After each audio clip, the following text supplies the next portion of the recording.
Tele.tv.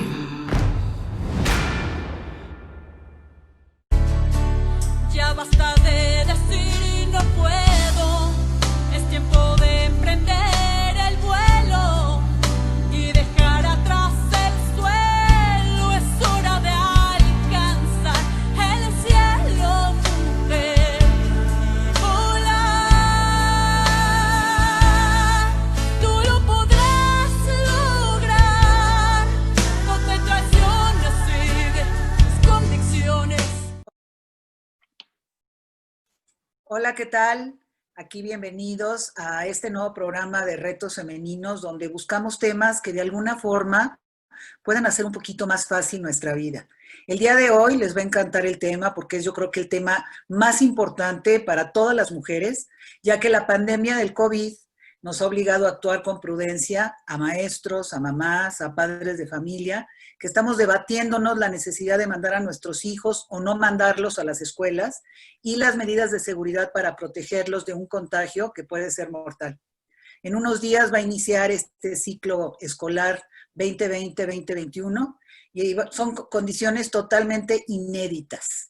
La Secretaría de Educación Pública informó que el 24 de este mes darán comienzo las clases en la modalidad de distancia, tal como se desarrolló el último trimestre del ciclo pasado y que seguramente muchas lloraron junto con sus hijos que no pudieron acudir a sus graduaciones. Mi querida Julieta, te doy la bienvenida. Sé que también te apasiona el tema de la educación. ¿Qué nos comentas? Así es, gracias. Muchas gracias, Silvia. Pues estoy encantada por la plática que vamos a tener y que yo creo que nos va a sacar de dudas y la propuesta se me hace muy, muy interesante porque si un tema, además del tema de la salud, además del tema financiero nos interesa a los mexicanos, es el tema de la educación. Yo creo que estamos ya frente a una nueva era educativa. Esa reforma que tanto hemos querido, esa reforma de fondo, yo creo que se puede dar como pretexto esto de que los niños pues van a tener dentro de 4 meses, van a tener un año prácticamente sin ir a la escuela y el 90% del alumnado, digamos, está en educación básica, en primaria y secundaria. Todavía es un gran porcentaje de niños los que pues no están yendo a la escuela presencialmente. Entonces, en un mundo ideal, pues todos estos alumnos se sentarían todos los días con sus compañeritos a tomar la clase, pero ahora lo están haciendo frente a un televisor y muchos de ellos no cuentan con pues el internet, no cuentan con las plataformas que las escuelas están proponiendo para que sigan las clases. Así es de que hay todo un mundo de cosas por preguntar a la diputada Ana Lilia Herrera Anzalde. Ella es del grupo parlamentario del PRI, está encabezando toda esta propuesta a la educación de México. Ella ha sido senadora, ha sido también diputada local en la Asamblea Legislativa del Distrito Federal y le damos la más cordial bienvenida, no sin antes decirle a Ale, hola, ¿qué tal? ¿Cómo estás, Ale? Y me da muchísimo gusto saludarte y estar en este programa juntas. Hola, Yuli, hola, Silvia. Feliz de estar aquí hablando de un tema tan importante porque creo que esta parte de cómo entregar esta educación, estos retos que dices, Yuli, de hacerlo a través de la televisión y sobre todo muchas mamás que están haciendo todo lo posible por acompañar a sus hijos, pero sabiendo que ni ellas mismas tienen como toda esta información, me parece un gran reto y que tenemos como país y que la gente que se encarga, que está detrás de todo esto, cómo hacer esta educación, cómo hacer que llegue esta educación a estos niños sabiendo que tienen complicado dentro de casa, que les llegue y hacer que estos niños se sientan preparados y que no les falte, sobre todo por lo que dices, Julie, que es más de un año casi a partir de, pues del año que viene, de marzo, en que no fueron a la escuela. Me parece un gran reto y algo bien interesante en donde todas las que nos están viendo seguramente quieren saber cómo va a ser, qué va a ser más fácil para todos, cómo acompañar a estos niños a que no les falte esta educación. Así que, Silvia, te cedo la palabra para que presentemos a nuestra super invitada, que estoy segura que vamos a aprender mucho de todo este tema hoy. Bueno, pues ya mi Yuli habló un poquito de Ana Lilia, que quiero decir que la invitamos, además de que es una amiga muy querida. Yo nunca he conocido a alguien que sea tan apasionada por la educación. Ella fue titular de la Secretaría de Educación y Desarrollo Social del Gobierno del Estado de México y definitivamente al hablar del tema le chisporrotean los ojos. Y aunque sea un tema que hoy no le toque, como la mayoría de las personas dicen, eso no me toca, a ella le toca el corazón y por eso el día de hoy yo creo que nos va a dar un panorama muy, muy claro, porque estas diferencias están todavía agudizando las clases sociales. Quién tiene internet, quién no tiene acceso a internet, quién va a ser por televisión, etcétera. Mi querida Ana Lilia, te damos la más cordial bienvenida aquí a Retos Femeninos. Muchas gracias por compartir con nosotros y te dejamos el micrófono. Muchas gracias, Ale, Silvia, Julieta, me da mucho gusto estar con ustedes. Mujeres apasionadas en todo lo que hacen, pero sobre todo con un gran compromiso social y espero que este espacio pueda ser útil para quienes nos hacen favor de vernos. Pues miren, es el tema. Cuando uno como madre, como padre, piensa qué es lo más valioso que le puede heredar a sus hijos, es educación. Porque la educación es un derecho llave. Nos abre las puertas a la libertad, nos abre las puertas a la independencia económica, nos abre las puertas para construir sueños y aspiraciones. Y la verdad es que estoy preocupada y sumamente ocupada también en torno a la educación después de esta pandemia, ¿no? Terminamos el ciclo escolar, pues sí, todo mundo tiene su calificación y su certificado del grado que sea. Lo que no estoy segura es de que como madres y padres tengamos la certeza de que los conocimientos adquiridos puedan ser iguales que los que se tuvieron en un periodo, que los que se tendrían en un periodo pues normal, en un ciclo escolar normal. Creo que México tenía ya muchas carencias, pero la pandemia por COVID francamente las agudizó y las va a profundizar. Y esto se va a traducir en una generación o varias generaciones marcadas por esta pandemia. ¿Por qué? Porque la escuela, para empezar, es un gran espacio democratizador, si me permiten la expresión, igualador, ¿no? Uno llega a un lugar donde está la misma maestra para todos, donde a lo mejor no hay ropa para cambiarse mucha en casa, pero tienes un uniforme, tienes un espacio igual que tus compañeros, y eso te permite socializar, y eso te permite no solamente aprender el programa, el plan de estudios, sino también te permite la socialización y te permite conocer otros universos. Entonces creo que esto es una pérdida muy importante que van a tener los menores de entrada. Luego, el regreso a clases, yo estoy completamente de acuerdo, no se puede hacer hasta que no haya condiciones sanitarias, pero pues nos agarra mal parados.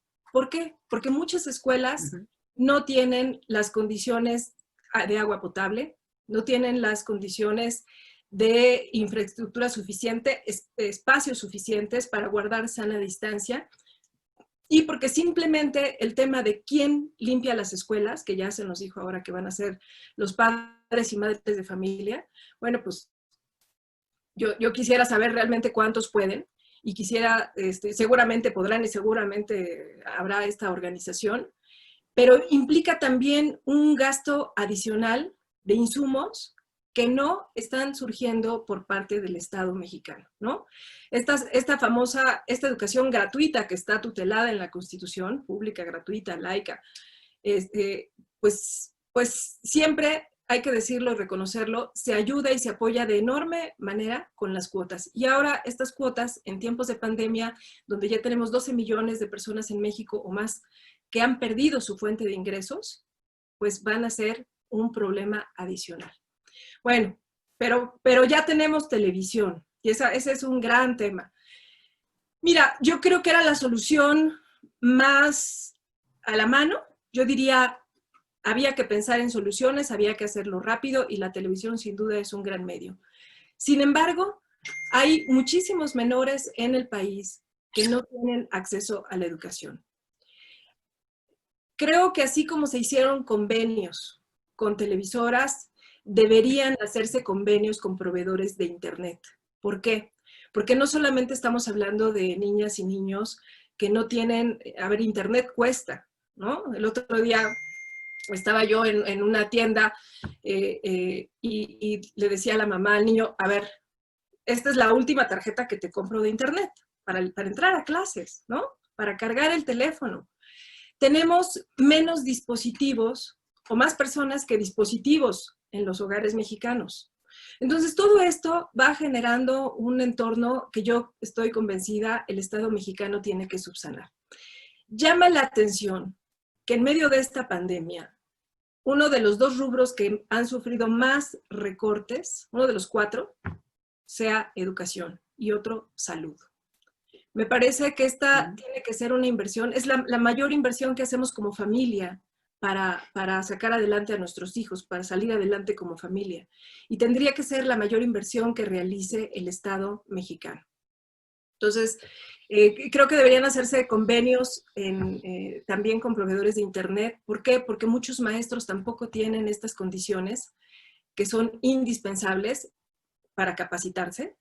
O sea, hay que decir que mientras el mundo está de vacaciones, los maestros y las maestras están capacitándose y hoy a marchas forzadas, porque esta es una realidad con la que no teníamos una capacitación adecuada. Ha habido muchas capacitaciones, pero hay que decir que significa también un costo para las maestras y los maestros. Así que a mí me parece que la televisión tendría que ser una parte inicial y que después o enseguida ya deberíamos estar viendo convenios, ya deberíamos estar viendo distribución de tabletas, de tecnología en nuestras escuelas, porque la verdad es que las estadísticas no son nada alentadoras en ese sentido, ¿no?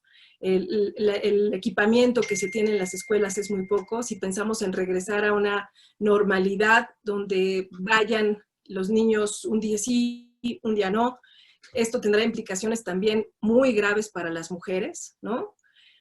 Creo también, y lo digo hasta como madre de familia, que nos tendrían hasta que capacitar a los padres y a las madres, que ahora somos asistentes de los maestros, y que no todos tenemos esta posibilidad de dar un seguimiento y una supervisión al estudio que tienen los niños. O en muchas familias lo que está ocurriendo es que los padres tienen una preparación menor. Hay padres de familia que a lo mejor tienen estudios de secundaria y los hijos ya están en preparatoria, ¿no? Con enormes carencias, insisto, en el tema dispositivos, en el tema de acceso a Internet, la conexión a Internet cuesta. Y entonces creo que son esfuerzos que hoy el Estado mexicano está obligado a hacer. La televisión no es una solución. Creo que ha sido muy importante también la intervención de los estados, ¿no? En mi estado, por ejemplo, el Estado de México, pues tenemos un sistema público de televisión, radio y televisión mexiquense. Prácticamente aperturaron un canal nuevo exclusivamente para educación. Se han hecho esfuerzos de hacer unos cuadernillos para educación básica y se están agregando, digamos, a los libros de texto gratuitos. Pero uno piensa, bueno, no nos vayamos a las comunidades rurales. Yo les puedo platicar, su casa está en Metepec, salgo de gira constantemente y pues hay maestros que me lo platican y me dicen, a ver, tengo 24 alumnos, solo me pude conectar con 12, ¿no? Para cerrar el pasado ciclo escolar. Y no tengo manera. Hay maestros, y la verdad es que hay que reconocerles, con una enorme vocación, dedicación y compromiso, que pues se ponen de acuerdo y se ven en algún punto en alguna comunidad y ese día recogen tareas y ese día llevan materiales, ¿no? Yo he tenido maestras, maestros, sobre todo zonas rurales, que me han pedido apoyo, por ejemplo, para tener una impresora, para poder imprimir materiales, para poder dárselos a estos pequeños de comunidades indígenas y bueno, pues que no se queden sin educación. Pero bueno, al final del día creo que nos tiene que preocupar. Qué bueno que hay esfuerzos, creo que son insuficientes, creo que tendríamos que sí inyectarle recursos de manera importante. No puedo entender este recorte presupuestal al sector educativo, que ya de por sí tenía muchísimas carencias, y me parece que necesitamos ir teniendo políticas muy específicas y muy contundentes, por ejemplo, para las mujeres. El trabajo va a cambiar, y va a cambiar también en relación a la educación, ¿no? Yo no quiero pensar, o sea, que a mí me digan, oye, tu hijo va a la escuela hoy y mañana no, y yo tengo que ir a trabajar. A lo mejor yo puedo dejarlo, no sé, con mis papás, muchas mujeres, pero no somos la mayoría, tenemos alguna red familiar de cuidados. no todo el mundo la tiene, ¿no?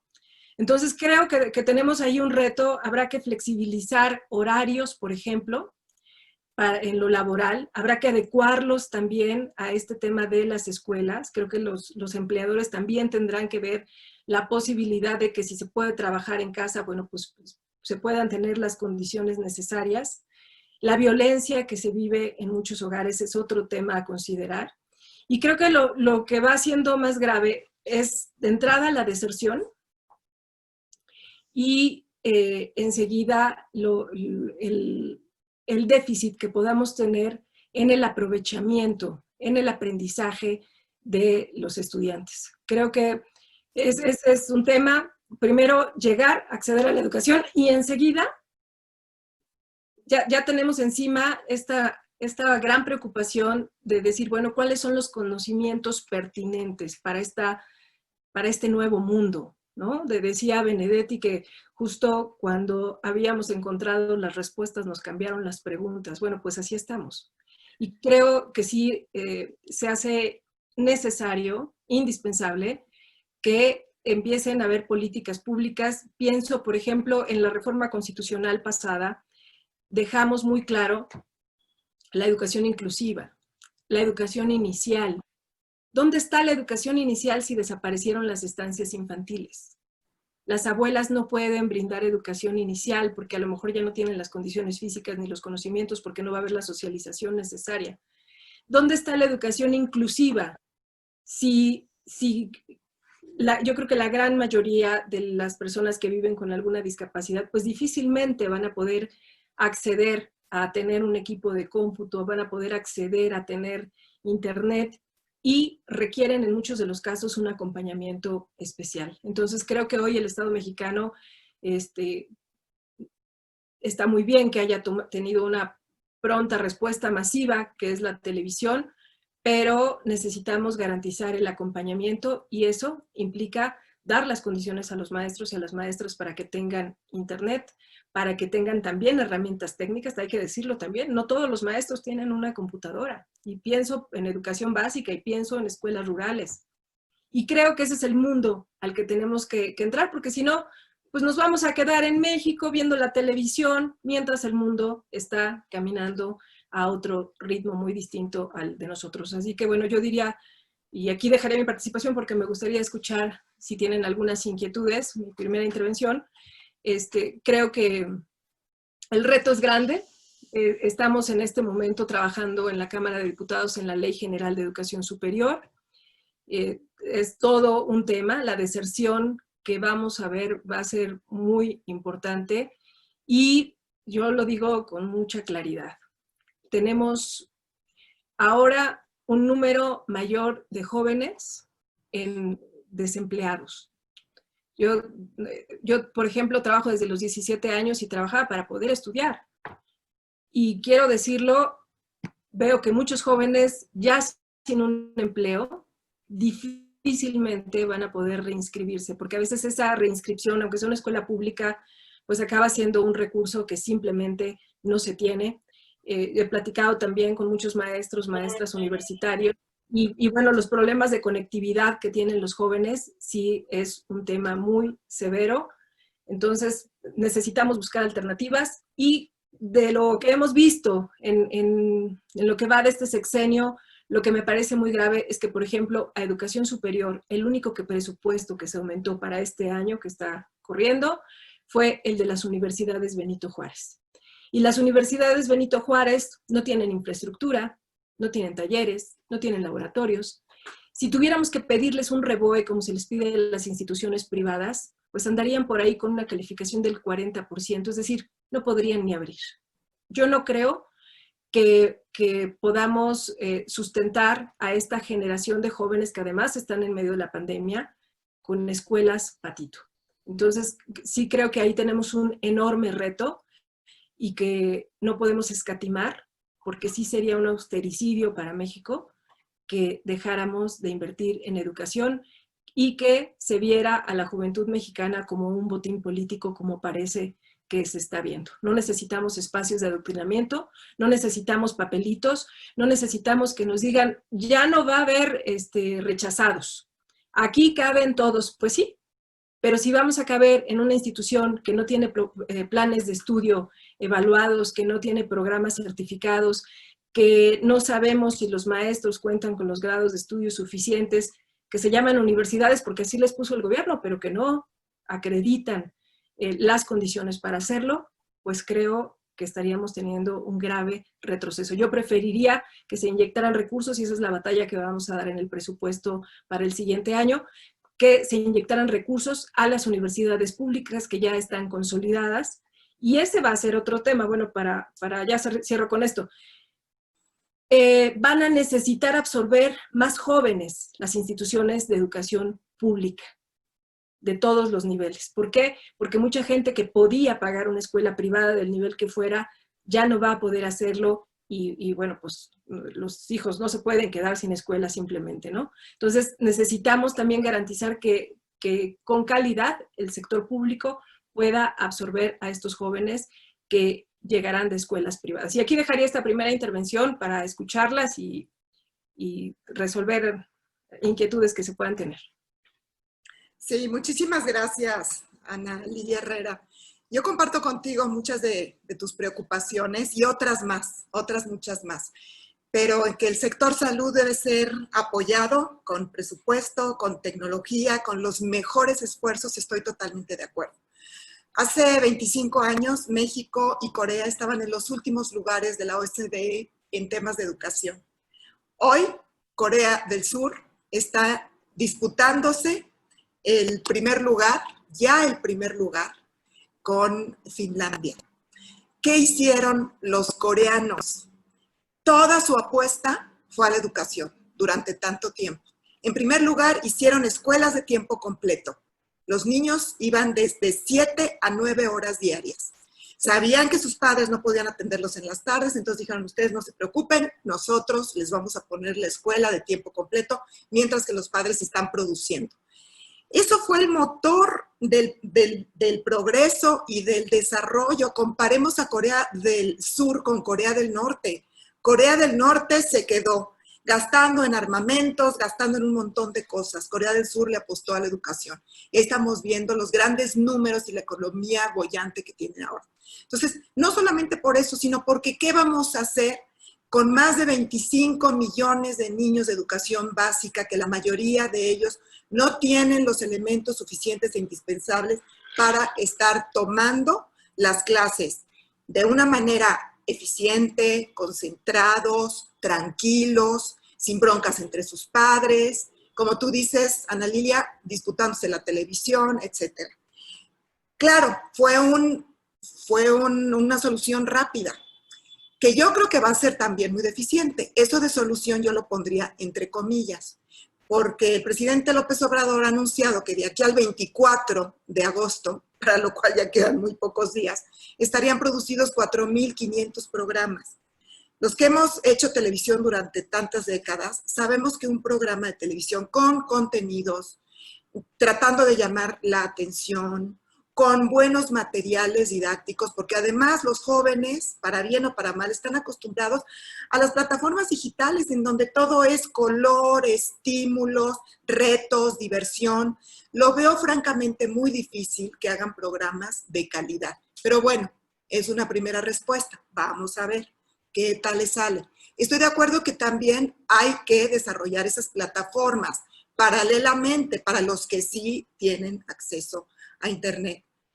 Y en cuanto a la educación, pues de por sí ya ha sido, a la calidad de la educación de por sí ha sido deficiente. ¿Cómo podríamos esperar en una educación de televisión donde los niños no tienen absolutamente ninguna oportunidad de interactuar, ya no digamos con sus compañeros y de socializar, sino de interactuar con el profesor? Eso también creo que va a propiciar que todavía más estemos en los peores lugares, por desgracia, de educación.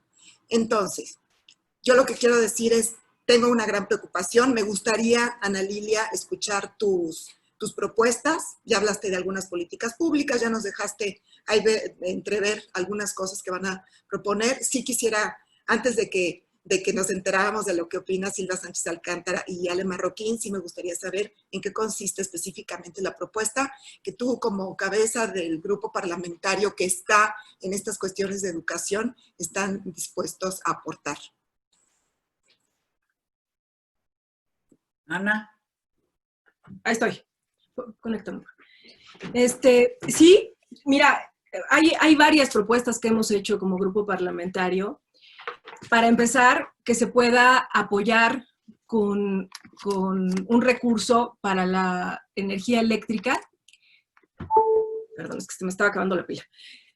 Con un recurso para la energía eléctrica a los hogares de menores ingresos. Porque, bueno, pues no apagas la luz y en ese minuto prácticamente te la cortan. Entonces creemos que es un apoyo importante.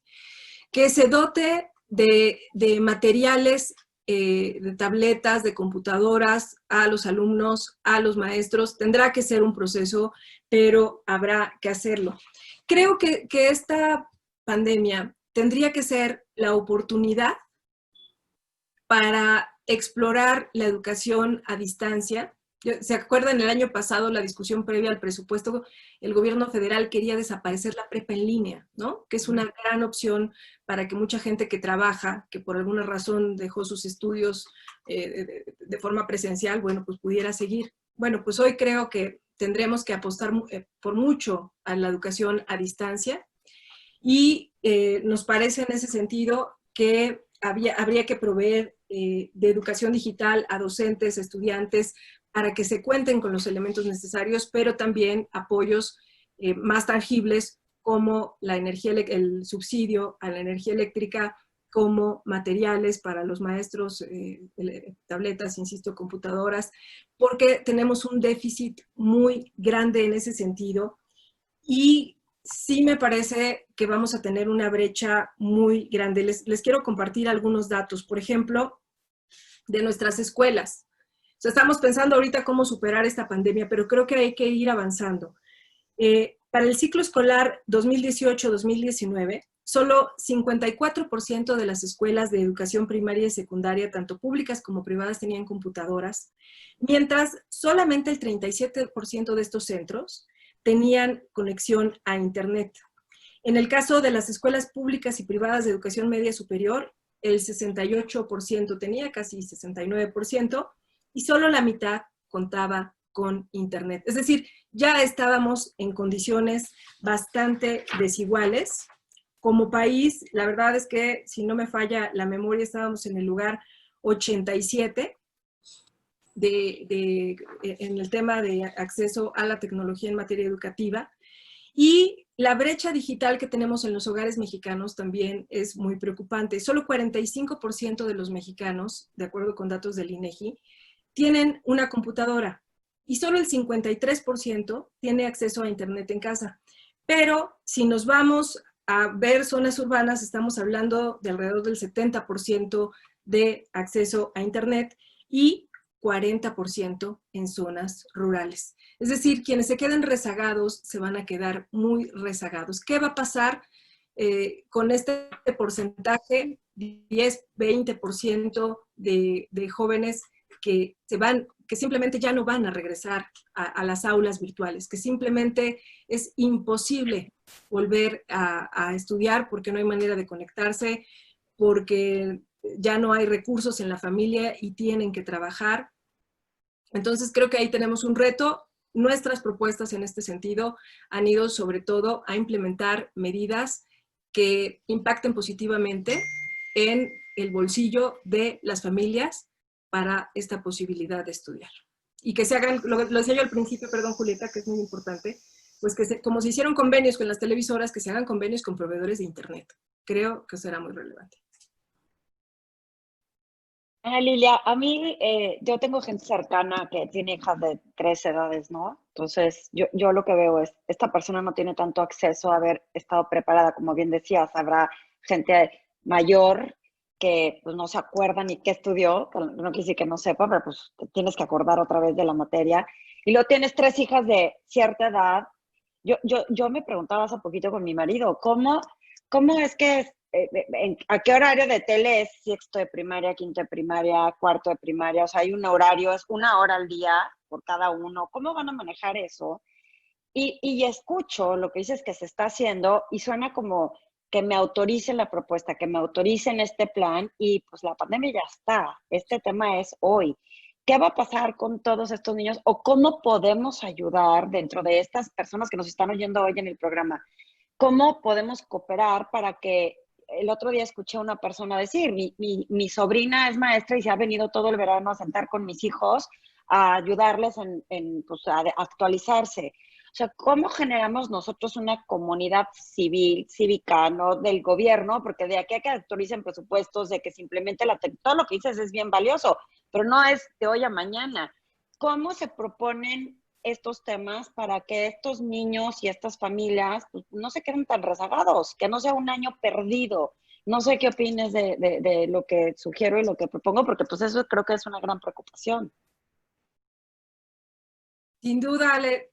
A ver, efectivamente, nosotros podemos llevar argumentos, razones, propuestas, pero no nos van a dar los votos, ¿no? Como ya ocurrió en varios. O sea, tenemos una mayoría que hace lo que dice el presidente. Bueno, sin embargo, creo que levantar la voz y seguir generando propuestas es muy importante y no lo vamos a dejar de hacer. Y esta pregunta que haces, Ale, que es muy pertinente, nos la hacemos muchos como padres, y me encantó dos cosas. El otro día platicando con una maestra del municipio de Nezahualcóyotl, me decía, a ver, es que los papás deberían entender. Si ellos nos ayudan a que sus hijos lean periódicamente y puedan hacer ejercicios de conversar con ellos sobre la lectura, de saber que están teniendo esta capacidad de comprensión, eso es muy importante. Y si nos ayudan a que tengan, hablo de educación básica desde luego, que tengan muy aprendidas las tablas de multiplicar, que hagan estas operaciones matemáticas básicas, con eso, regresando a la escuela, para nosotros es una gran base a partir de la cual podemos hacer. Así que bueno, este es un consejo dado no por mí, por una maestra, que me parece muy importante. Quiero decirles que siendo secretaria de Educación, algo que me llamó mucho la atención y que además fui a explorarlo, fue ir a ver a todas estas escuelas públicas, preparatorias sobre todo, que tenían altos niveles de rendimiento.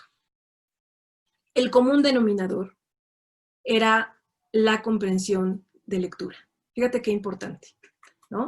Entonces, desde que entraban los maestros a esas instituciones, y eran iniciativas pues, de los directores, ¿no? Que tienen herramientas pedagógicas muy importantes y un conocimiento profundo, decían, a ver, aquí no entra un maestro y le damos su curso de cómo hacer cuadros sinópticos, de cómo hacer resúmenes, ¿no? Una gran cantidad de herramientas para que ellos pudieran transmitirlo a los alumnos.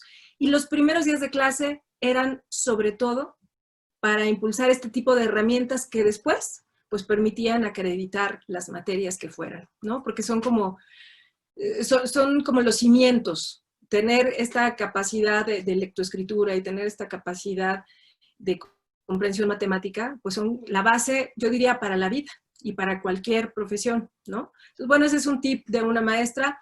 Creo que hay que seguir levantando la voz. Estamos trabajando, por ejemplo, ahorita que les decía la Ley General de Educación Superior, una propuesta que a mí me importa mucho porque lo hice siendo senadora y quiero reforzarla hoy en esta Ley General de Educación, es el tema de acceso abierto. Muchos de los contenidos, muchas de las investigaciones que se realizan con recursos públicos se quedan guardadas en algún libro, en algún librero, en algún cajón, y me parece que deben ser públicas, ¿no? El conocimiento para que se expanda, para que nos sirva a todos, tiene que ser compartido. México tiene una legislación en materia de acceso abierto que impulsé siendo senadora.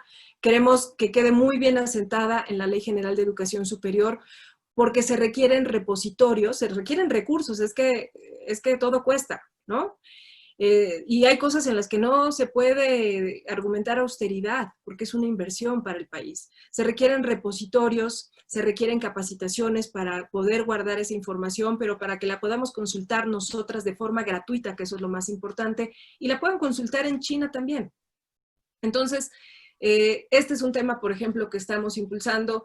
Estamos buscando también que se haga valer esta propuesta que hicimos, que quedó en la reforma constitucional, para que haya un fondo especial para educación superior, que como ustedes saben, derivado de la última reforma constitucional, la educación superior en México es obligatoria y responsabilidad del Estado, ¿no? Entonces, pues sí, está muy padre en el discurso decir que tenemos, que en México la educación superior es obligatoria. El tema es que tengamos acceso a ella y que sea de calidad. Entonces, estos son todos los temas que estamos ahí trabajando, pero bueno, pues yo diría, en tanto, hay que seguir levantando la voz, hay que exigir que la educación sea de calidad, porque creo que hoy los discursos que nos dan diciendo que todo va muy bien, que los maestros están capacitados, podríamos preguntarle a muchos maestros y maestras, y la verdad es que, como siempre, acaban siendo el pilar del sistema educativo mexicano, porque a veces es su voluntad, sus ganas, su manera de ir a ver cómo llegan a la comunidad, de conectarse con algún papá que sí tiene teléfono. Ellos son los que están buscando la manera de llegar hasta estos niños, y creo que es muy loable. Creo que pero no basta que las autoridades educativas nos digan, sí, queremos llegar a todos, estamos haciendo el mayor esfuerzo y ahora vamos a ir por aquí. Cuando, como me decía también una maestra, me decía, pues sí, nos dicen qué, pero no cómo ni con qué. Y creo que ese es el gran reto de la educación en México, que el Estado brinde estas herramientas a los maestros, desde luego, y por supuesto a los alumnos. Ahora sí que comulgo con todo lo que estás diciendo, mi querida Ana Lilia. Siento que las mujeres, que somos las que a final de cuentas estamos padeciendo en un porcentaje mucho más alto esta pandemia, porque nos toca trabajar, cuidar al hijo, educarlo, ponerle, hacerle las tareas. O sea, es de estar agotada como mujer. Y me encantaría que quienes nos escuchen puedan compartirnos aquí en el chat cuál es la situación que están pasando. Yo sé que muchas familias están sacando a sus hijos de los colegios y también sé que muchos estudiantes ya de educación superior ya no van a poder hacer el semestre próximo porque no tienen para pagarlo, porque los papás se quedaron sin trabajo, sin ingreso. También leí y me dio un dolor, bueno, indescriptible, el que de cada 4 escuelas, 3 están a punto de cerrar, escuelas privadas. Y lo primero que me vino a la mente es, ¿qué va a pasar con todos estos estudiantes cuando ya no tengan la posibilidad de estar yendo a las escuelas? Porque estás hablando de millones de alumnos. ¿Cómo poder avanzar como país en las diversas tecnologías?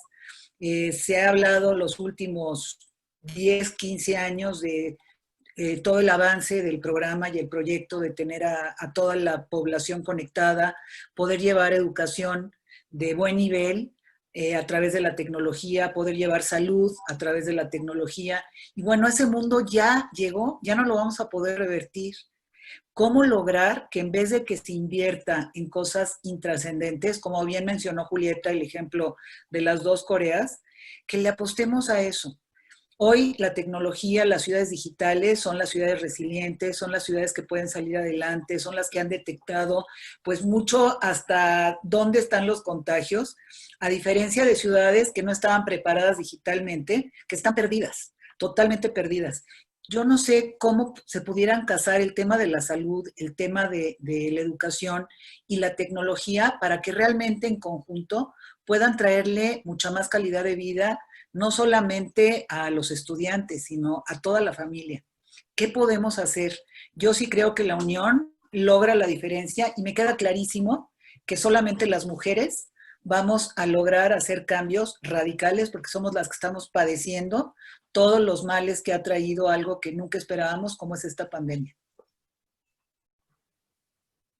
Así es, Silvia. Fíjate que desde mayo, 125 legisladores y legisladoras de todos los grupos parlamentarios estamos proponiendo que se dé el ingreso básico vital. La respuesta del gobierno federal es que no hay recursos para financiarla. Yo creo que este es un momento para redefinir prioridades y vuelve mi indignación porque educación haya tenido este recorte tan brutal. Porque ¿qué es el ingreso básico vital? 3,746 pesos para todas aquellas familias que hayan perdido su fuente de ingresos. Estamos hablando de más de 12 millones de personas. Y yo diría, y contando, ¿eh? Y es un recurso que alcanza por lo menos para poner comida en la mesa. Yo creo que es un recurso que alcanzaría por lo menos para decir, bueno, pues está bien, por lo menos hay que comer, mi hija, mi hijo no se va a ir a trabajar. La carga que se tiene sobre las mujeres, como bien señalas, es gravísima, ¿no? Que nos pregunten a cualquiera, ¿no? Yo diría del nivel que sea, ¿no? Traemos sobre los hombros esta pandemia, pero lo preocupante es que las niñas sean también las que están viviendo esta pandemia de este modo, ¿no? Que si hay que ayudar en la casa, pues sea la niña, porque el niño está estudiando, ¿no? O si hay una computadora, sea para el niño, porque la niña, pues va a llegar alguien que la va a mantener, ¿no? Entonces, bueno, tenemos un tema ahí cultural muy fuerte. Regresando rápido a este ingreso básico vital, si estos 3,746 pesos se los diéramos a 33.75 millones de personas durante 2 meses, eso cuesta menos que el Tren Maya o que el aeropuerto de Santa Lucía o que la refinería de Dos Bocas. Entonces, yo sí creo que un gobernante tiene derecho a implementar proyectos que además haya ofrecido en campaña, pero creo que la situación actual obliga a definir prioridades. Y la prioridad no puede ser una refinería, el apostarle a estos combustibles fósiles, no puede ser un aeropuerto que de verdad no tiene, yo soy mexiquense, yo sé dónde va a quedar, que de verdad no va a tener posibilidades de conectividad con el actual aeropuerto porque queda a 2 horas, ni va a ser tampoco un Tren Maya que no tiene una viabilidad económica, que no tendrá la posibilidad tampoco de garantizar el medio ambiente en esa zona, ¿no? Que va a ser un ecocidio prácticamente. Entonces, ¿por qué no posponer estos proyectos y por qué no apoyar a estas familias de forma temporal, que a esto va la propuesta, de forma universal, sin condicionamientos y sin burocracias? Y apoyar a quienes han perdido su empleo formal y su empleo formal, porque quienes perdieron su empleo formal han podido pellizcarle a su Afore. Ya se calcula en cerca de 1 millón de personas que han retirado recursos de su Afore. Pues sí, pero ellos son los que tenían un ahorro. Quienes están en la informalidad simplemente ya no tienen nada. Datos del INEGI decían que alrededor de 37% de los hogares mexicanos pues ya han tenido que vender, que empeñar, que pedir prestado para sobrevivir en estos meses. Es decir, es una situación muy preocupante y creo que este tipo de apoyos como el ingreso básico vital, del que no hemos tenido respuesta del presidente de la República, una propuesta a la que ya se sumó Coneval, la propia CEPAL, sí podría ayudar y dar un empujoncito también al tema educativo. Sí está fuerte, se nos acabó el tiempo. Me encantaría que cada una cierre con algo, que les demos como una esperanza a todas las que nos escuchan, que seguramente pues con sus hijos han de estar pues muy preocupadas, ¿no? Como estamos nosotras ocupadas en el tema. Mi querida Yuli. Pues yo, Silvia, quisiera felicitar a los maestros que como haya sido, han podido sacar el semestre y el año escolar. Yo creo que se merecen el más grande reconocimiento porque no tiraron la toalla, porque vieron como pudieron, como decía Ana Lilia, una señora que le prestaron ahí el internet y que para conectarse con sus alumnos. Cada uno hizo lo que pudo, sin ninguna preparación, porque pues esto no lo vimos venir, nos cayó de sopetón.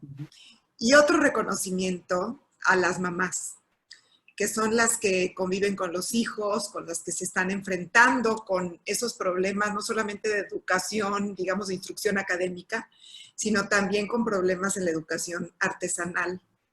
Y me refiero a la educación artesanal porque el artesano, mediante el ejemplo, enseña lo que está haciendo, ¿no? A través del contacto físico, a través de la convivencia y, por supuesto, a través del ejemplo, ¿no?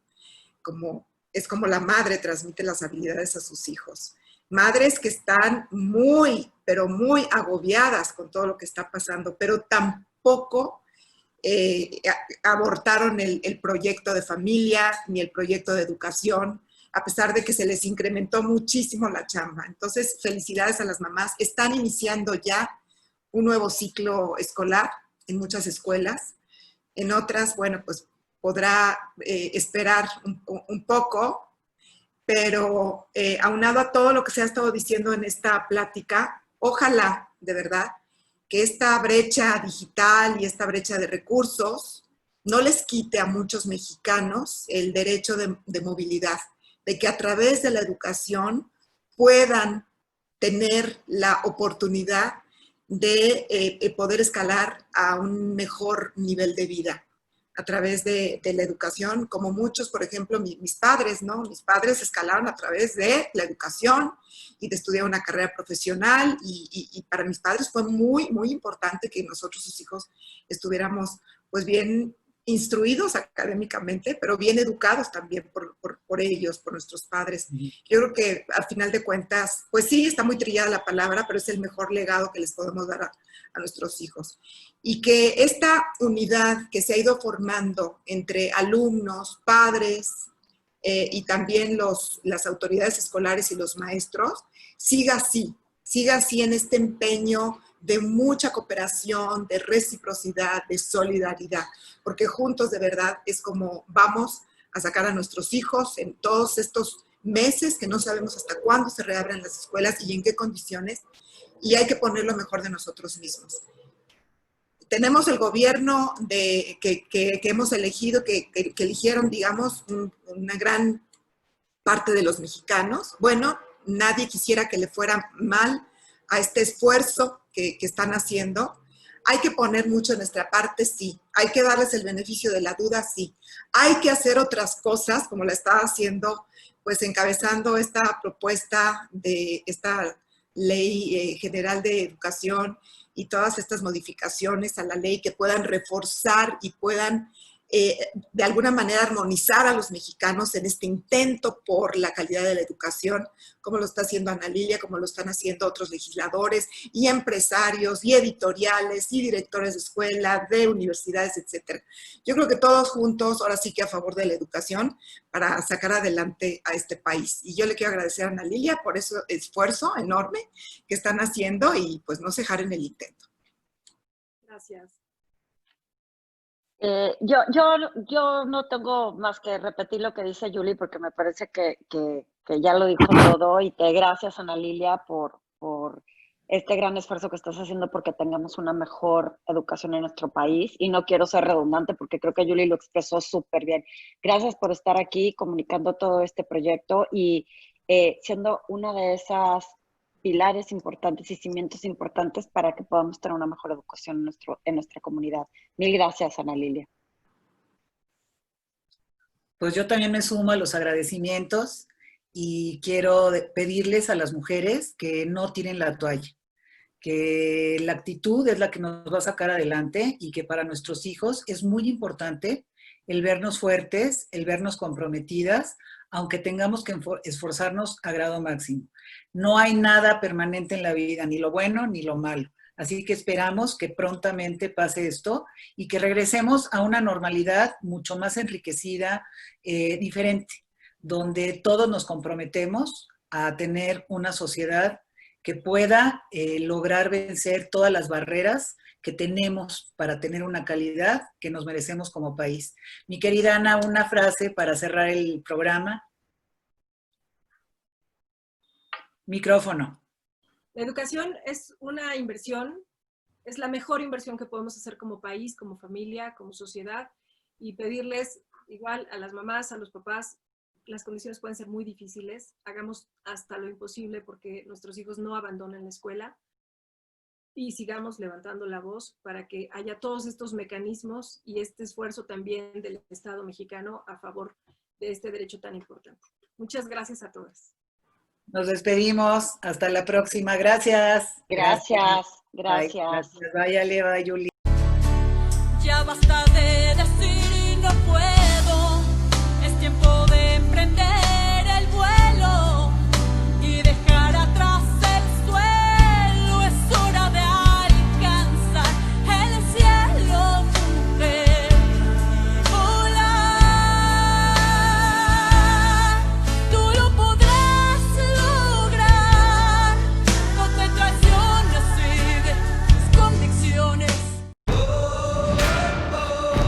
Aztele.tv.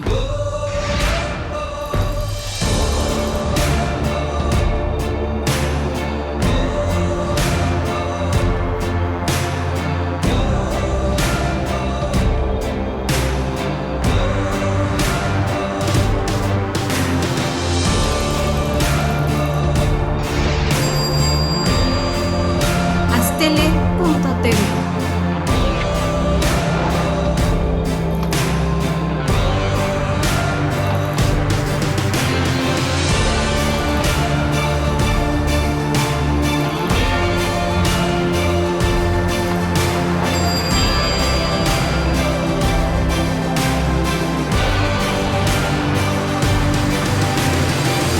Aztele.tv.